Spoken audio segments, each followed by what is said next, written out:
We're on the air. This is Radio Entrepreneurs, and this is the On the Record show for all of this week because we're airing from the court reporting company of O'Brien Levine, and it's all about litigation this week and litigators throughout the Boston area, top litigators.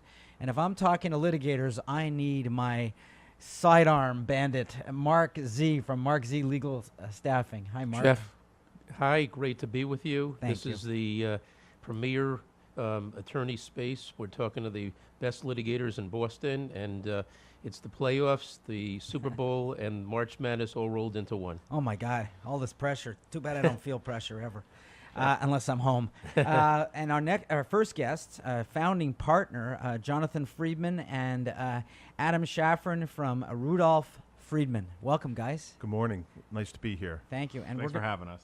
Good. And we're going to be talking about prevailing wage, 1099s, and contractors, a subject which I know just seems that entrepreneurs I deal with just don't get. Well, you know, that is the fastest growing area of litigation today, is the employment area, and in particular prevailing wage and wage and hour violations, including misclassification. Wow. Why is it the fastest growing area? Because of what I said? Because people just don't know? Well, what we see often in the growing economy with the new type of startups like Uber or Lyft, or you'll see all those types of new service types-based economy, that their business model is based off of using 1099 independent contractors. But they create that business model without necessarily engaging in an analysis of whether the person that's performing the service for them is really an employee and whether or not it's appropriate to treat them as an independent contractor.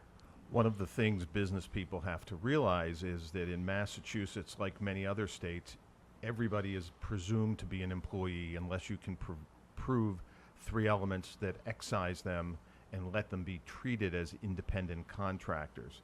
So you are always being classified as an employee unless you can prove your way out. And in today's modern economy, with people working from home and having different types of jobs than traditionally were in the past, people don't perform that analysis and end up having significant liability unintentionally. It's not a question of what you did, whether it was intentional or not. It's if you don't meet the requirements, then you are continually considered an employee. So it's interesting you asked under Massachusetts law, because every state actually has its own set of laws that govern independent contractor misclassification. In Massachusetts, the state of Massachusetts generally looks at three factors. The first factor is what every state in the country actually looks at, and that's control.